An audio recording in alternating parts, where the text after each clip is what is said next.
Hey guys, Prowl 1701 here. Today we're going to do another Knights of the Round Table where we are going to look at the recent video, what if you could only save 10 missing episodes of 60s Doctor Who, which 10 would you pick? And we're going to go over the choices you guys made. That was a fun video. We had a lot of different opinions going on there, a lot of different options, because there's really three ways I think you approach that situation. Three different ways you can look at it. One would be, do you use your 10 episodes to complete some completely missing stories, like maybe Macroterra and Power of the Daleks, for example, or say Daleks Master Plan, and then Web of Fear. You know, do you complete missing stories? Or I'm trying to think of like another four, like The Savages and Evil of the Daleks, for example. Do you complete those, or do you use yours to plug in holes and complete stories that are mostly complete, like Web of Fear, Moonbase, The Invasion, The Underwater Menace? Do you spread yours out so you can complete stories that are like half complete or mostly complete? That way you can end up with maybe 3 or 4 more complete stories. Or you can go the third approach, which is to grab an episode from stories that are maybe completely missing or almost completely missing, so we can kind of get an idea what they were like say episode 4 from The Massacre, because I've never seen The Massacre, but apparently Hartnell has this like really awesome speech in it. I keep hearing people when they were talking about in it that speech Hartnell has in it. It's supposed to be really good. Do you grab an episode of that? Do you grab an episode of Power, so we can have an episode of Power of the Daleks? Grab an episode of... what's another completely missing story? Macroterra or Fury from the Deep, just so we can see that. Or maybe one more episode from the Space Pirates or Evil of the Daleks, just so we can get a better look at some of those. Do you go that approach and spend all 10 of your episodes just kind of cherry picking, so we can get a little bit of hint of what each story was like? And those to me are the main 3 paths you can take, and it's interesting to see which one people settle on. Also, it's neat. I love looking at people's different opinions, because that's great. That's one of the great things about fandoms, is seeing the different takes people have on things and being respectful of each other's opinions, because at the end of the day, each person's opinion is just that, their opinion. These days people don't like that. People try to tell you that's wrong. A lot of people have this mentality of, they call it toxicity, toxic fans, and there are some people out there who are pricks, who are...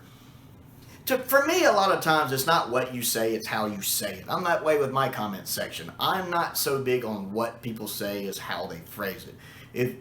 If you come across as an immature child, then I'm going to treat you as an immature child. But if you have a point to make, and you can do it in a constructive, concise, intelligent-sounding way, then that's fine. That's great. Even if it's something I don't agree with, fundamentally, then I believe you have the right to your opinion. And there are so many people out there these days, in so many different fandoms, but you see it in Doctor Who as well, these people who write these articles that basically amount to, well, if your opinion is different than mine, then you're wrong. How dare they have a different opinion? And if you have a different opinion than any of these people, you get labeled all sorts of terrible things. You could be a racist, or a misogynist, or sexist, or all sorts of istonisms that I'm pretty sure they're inventing at this point. You could be homophobic, because apparently heterophobic's not a thing. All sorts of things you can get labeled as simply because you have a difference of opinion, or heaven forbid you criticize something.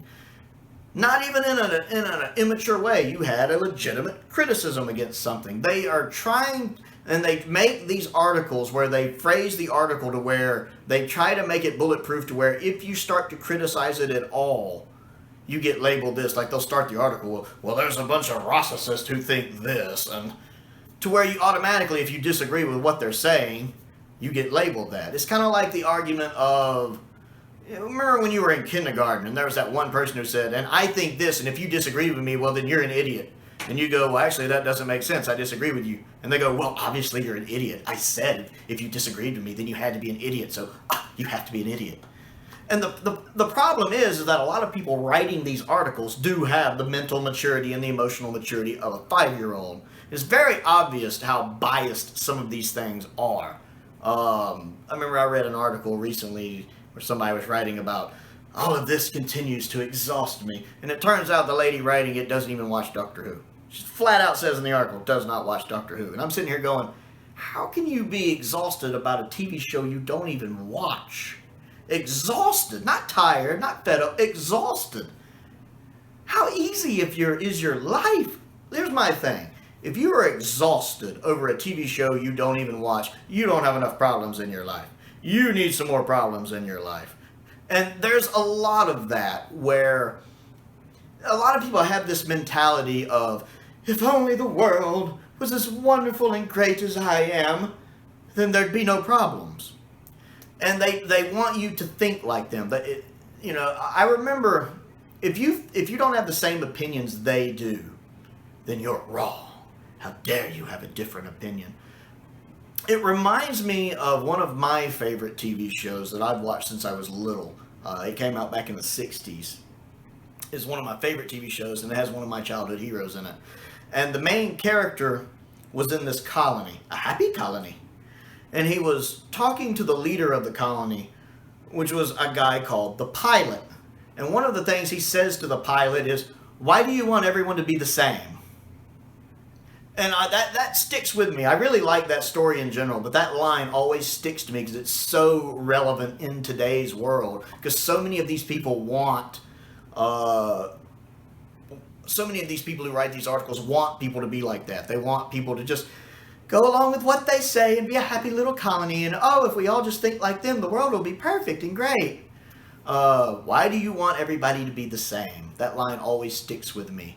I think instead of being ashamed of having different opinions, we should revel in it. Having a different opinion is a good thing. I mean, think about it. If we all had the same opinions on Doctor Who, wouldn't conversations be very boring? They'd get very boring very quickly. I love reading in the comments people's different takes on things. You guys know I'm very active in the comments. Every day, I'm always going through hearting comments, commenting on comments. I'm very active. I very much enjoy the small community we have built up in the comment section. And I enjoy talking with some of my patrons on Patreon as well. Me and Steven talk all the time. And I like that. I enjoy seeing people's different takes on things. The first Knights of the Round Table video, man, the thing was like an hour long almost. I enjoyed, which was the one about if you had to sacrifice one story from each season of Classic Who, which one would you sacrifice? It was interesting seeing the different answers and how, like, the censorites pretty much showed up almost every time for season 1. But, other seasons, like, season 3, a lot of people would say Colony in Space. And, of course, I'm over here going, what is wrong with these people? It should be the Daemons or Claws of Axos. And, yeah, see, I realize that the fact I love Colony in Space more than the Daemons is a very rare opinion. I know Colony in Space isn't well thought of in the fandom, whereas the Daemons is highly praised in the fandom. It was John Pertwee's favorite Pertwee story. I know this. But for me, I prefer Colony. Just like I know there are some people out there who prefer Ambassadors of Death over Inferno. I can't wrap my head around that at all. Inferno's way better than Ambassadors of Boredom.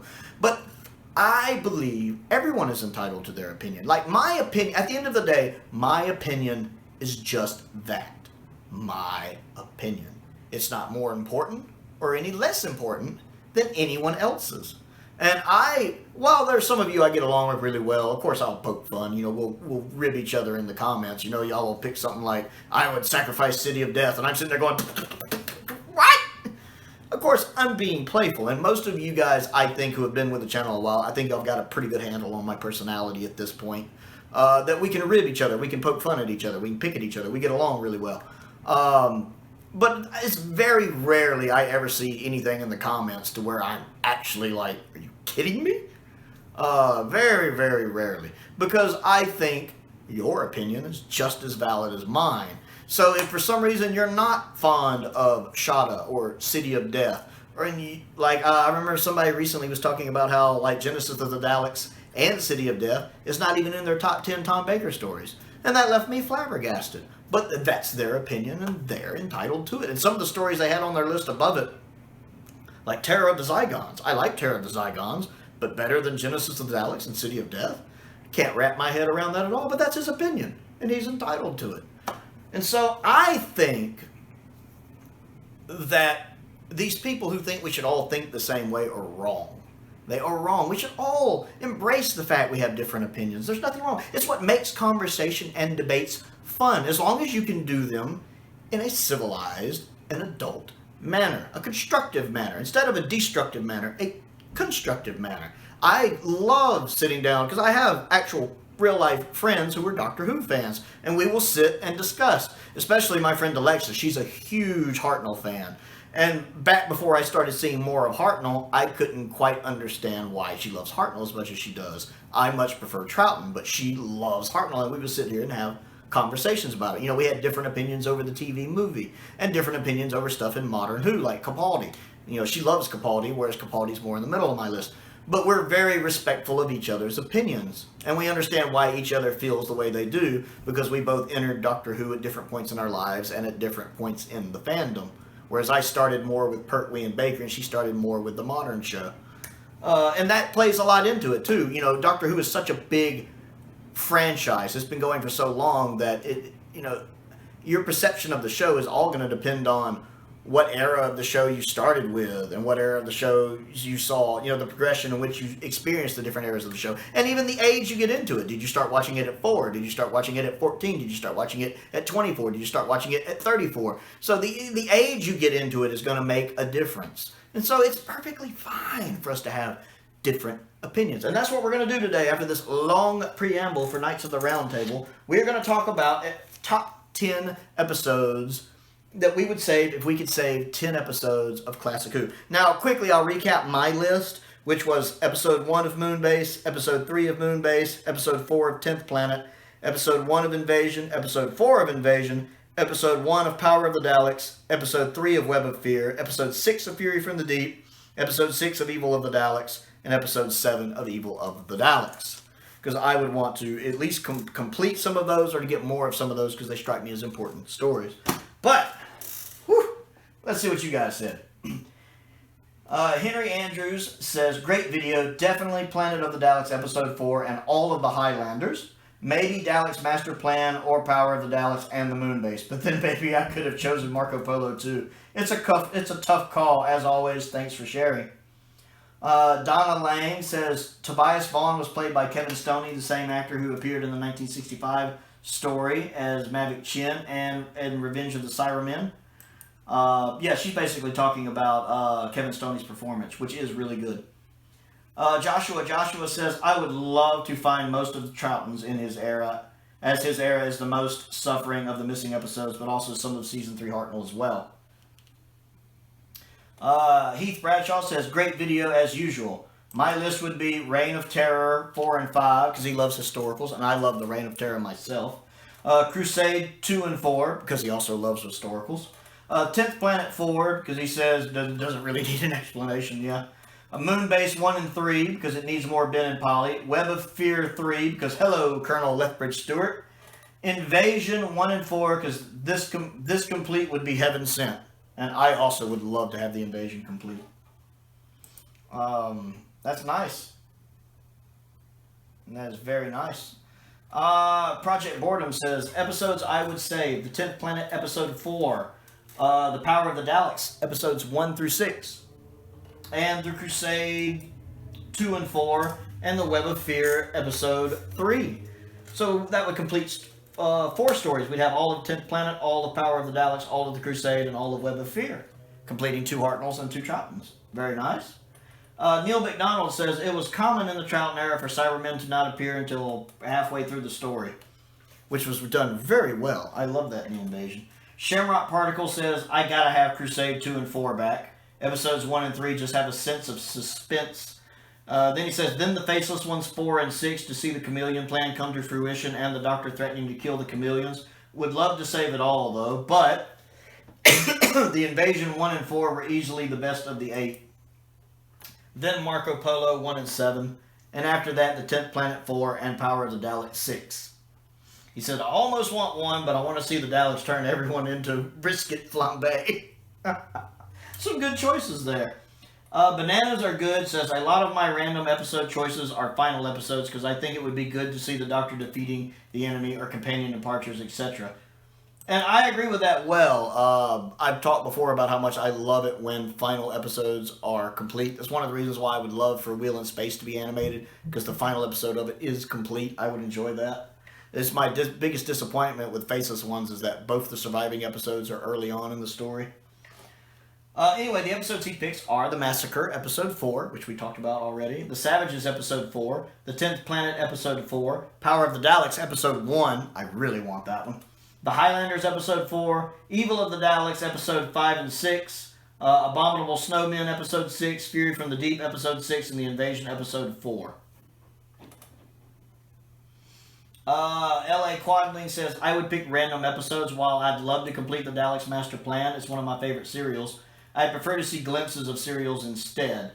There are so many great episodes that are missing. Lots I didn't pick, but these are the ones I'd say in broadcast order. Mission to the Unknown. So many aspects of this one that are, for lack of better words, unknown. I think I'm happy with the remake of that myself, although it's hard to know how much they got right, how much they didn't. But I think I'd be happy with that. Daleks Master Plan 7 for the first Christmas episode. Daleks Master Plan 12, as it's the epic finale to the serial and Sarah Kingdom's death. The Massacre 4, Hartnell's speech at the end of the episode, which I mentioned earlier. The Celestial Toymaker 2, the visual effects. This one was saved in the BBC Film Archive, then junked. The 10th Planet 4, do we really have to ask why? Power of the Daleks 1, yet again, do we really have to ask why? The Moonbase 3, I like this episode better than episode 1. Fury from the Deep 6. The helicopter sequence, the Weeds attack, and Victoria's exit. And the Wheel in Space 1, the aftermath of Victoria's exit and the servo robot. Neil McDonald says, Fury was one of the last stories to be wiped, existing in full until 1974. I didn't know that, but that's interesting. Lance says, I would tell that genie that if I could have just one wish, I would give back my other two wishes. I would wish for all 97 episodes to be recovered in exchange for series 11 to 13 to go missing. So he would give away his other two wishes, and he would give away all of series 11, 12, and 13 just to get all 97 episodes back. Although, to be fair, I actually enjoy some of series 12 in Whitaker's run. Some of series 12 has some good episodes, like the Tesla episode. Who Book says, for me, it has to be the Massacre episodes 1 through 4, just to see that Hartnell speech about going back to Gallifrey. The 10th Planet episode 4, the Power of the Daleks episode 1 through 6, and in a cheeky addition, I want to add the Web of Fear episode 3. The Flyattractor, who is also one of my patrons and who has sent me several things, which I appreciate, says, I would almost be tempted to get at least 10 episodes out of 12 for the Daleks Master Plan, which I pointed out to him. There's only 9 missing. But yeah, I would probably spread them around to fill in those missing just 1 or 2 episodes to complete them. And I can already tell but which ones is coming, because I pick at him a lot of times when I make him think. He'll be like, I got to think on that. And then it takes him a while to get back to me. He goes, yeesh. And then, so naturally I responded, well, now I just feel obligated. So which ones? And I said, by the way, Dallas Master Plan does have 3 surviving episodes, 2, 5, and 10. And he says, well, I would do the 9 remaining episodes of Daleks Master Plan. Actually, he says, I would do the 7 remaining Daleks Master Plan episodes, because apparently he thinks 12 minus 3 is 7. I'm picking at him. Him and I get on really well. But obviously he would want to complete Daleks Master Plan.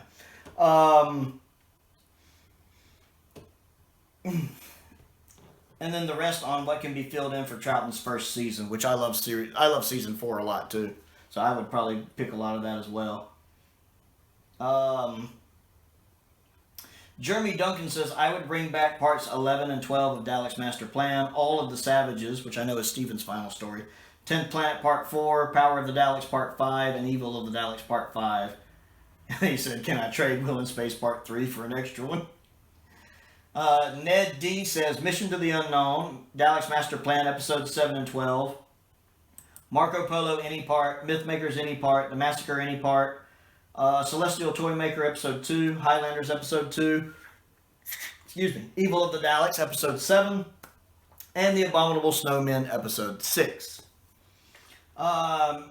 Marion Baggins says The 10th Planet, Episode 4, Power of the Daleks, Episodes 1 through 6. Web of Fear, Episode 3, and The Invasion, Episodes 1 and 4. That's excellent choices. You would complete 10th Planet, Power of the Daleks, Web of Fear, and The Invasion. Those are some excellent choices. I like that. Great list. Paul Bailey, a fellow Doctor Who YouTuber, says Episodes 1, 2, 4, and 5 of Will in Space, Episode 4 of The 10th Planet, 1 and 3 of the Moon Base, and 1 and 4 of The Invasion. I like that as well. I do love... I do enjoy Cybermen stories. I love Troughton Cybermen stories a lot. Although I haven't seen Will in Space yet. Oliver says, I would love to have Episode 1 of The 10th Planet and the 6 parts of Power of the Daleks. Excellent. Alice Collins, one of my patrons, says, I would have to save all of Marco Polo, and the other 3, maybe Celestial Toymaker, and maybe the 2 missing episodes of The Invasion and Web of Fear, Episode 3. So apparently her main goal is all of Marco Polo, which I know Alice prefers Hartnell over Troughton. I remember her talking about that before. Although she does mention Invasion and Web are 2 Troughton stories, she would love to see complete Macra and Faceless ones too, but I don't have enough episodes left for them. And then which I reply, and I know you prefer Hartnell. Lunacy talk, of course. And then Stephen Crane, one of my top tier patrons, says, I'd rather save thousands of hours of EastEnders. I can't get enough of Barbara Windsor playing a blousy old dripper. Heresy. Nakayaku says, or Nakayako, I can never pronounce his name, says Marco Polo 1 through 7, 10th Planet Episode 4, and The Invasion 1 and 4. So a lot of Hartnell and a little Troughton. It would complete 3 stories, and I gotta admit, I'd love to see Marco Polo as well. You'd think since so many copies of Marco Polo were made, somebody would have one somewhere. Dylan Goodfellow says 10th Planet Episode 4, The Crusade Episodes 2 and 4, Reign of Terror Episodes 4 and 5, and Celestial Toymaker 1, 2, and 3, and Galaxy 4 Episodes 1 and 2. Interesting, a lot of, all Hartnell, actually. He went completely Hartnell, which I know he likes Hartnell a lot better. All Hartnell. Stephen Thomas says The Crusade 2 and 4, Galaxy 4, 1, 2, and 4, Master Plan 1, 3, and 4, and, an interesting choice, Underwater Menace 1 and 4. That surprised me as well, to see somebody preferring Underwater Menace to some of the others. I even put on there, I said Underwater Menace over Moonbase? Unforgivable. But he says he likes the Underwater Menace and really enjoys the loose cannon reconstruction, which I've never seen. And I've never bought the DVD because I've heard that recon is awful. Where were we? And I do believe that's everything, actually. Okay. And so, as you guys can see, there was a lot of different choices there. There was a lot of different approaches people took. Again, we talked at the beginning of the video how there's really 3 different ways you could go to that, and we saw some of all of that. Some people even combining some of those. You know, they complete Marco Polo and then maybe use the remaining episodes to complete something like Web of Fear and The Invasion. So it's interesting to see how some people would go all Troughton or mostly Troughton. Some people would go all Hartnell. Some people would kind of do an even mix and everything in between. It's really interesting to see that, and I like that. I enjoy that because I mean, I would be happy. I would be happy with any missing Doctor Who stories to be recovered. You could give me episodes 1 and 4 of Underwater Menace, and while I might be like, it's Underwater Menace, I'd still be like, it's Underwater Menace. It's more episodes back. And I enjoyed this. I like seeing this. I think the differences in our opinions are what make these kind of conversations fun and interesting, and these debates exciting. I mean, if everybody picked the same 10 episodes, wouldn't that be kind of boring? There'd be nothing to talk about, really. So I enjoy seeing the different selections, seeing those 2 episodes of Underwater Menace picked. I'm like, that's something you don't see every day, but good on you. Thomas likes Underwater Menace. It's nice to see that. I've been told that episode 2 being recovered really does help Underwater Menace. Apparently, everybody says episode 3 is the weakest of the story. So that's neat. It's neat when episodes get recovered, even if it's just part of a story, and it kind of changes our opinion of the story. I mean, look at the turnaround it did for Enemy of the World. Look where it was held, 12 years ago compared to the steam it's held in now. So, my words to you are: never be afraid to have a difference of opinion. Never be afraid to express that opinion. There's nothing wrong with having opinions that aren't the most popular opinion. If you like Jodie Whittaker's Doctor, that's great. Feel free to share that. If you don't like Jodie Whittaker's Doctor, that's also fair. Feel free to share that. If you like the modern show, and if you think the Chibnall era is the best, that's your opinion. If you think it's the worst, that's also your opinion. And your opinion is just that, your opinion. You're entitled to it, and you should never be afraid to share it. Our differences are what makes having these kind of conversations fun. It's what makes reading everything in the comments so much fun, and seeing how we're the same and what we agree on and how we're different and what we disagree on. That's always a lot of fun. So if you've enjoyed this video, I would like you to go ahead and click that subscribe button if you haven't yet. Go ahead and give me a thumbs up. I love getting a nice thumbs up.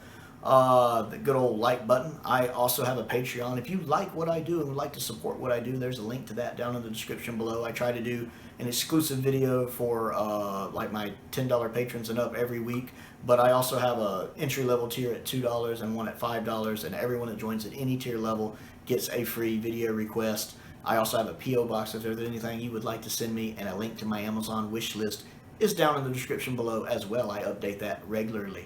Most importantly, though, thank you for watching.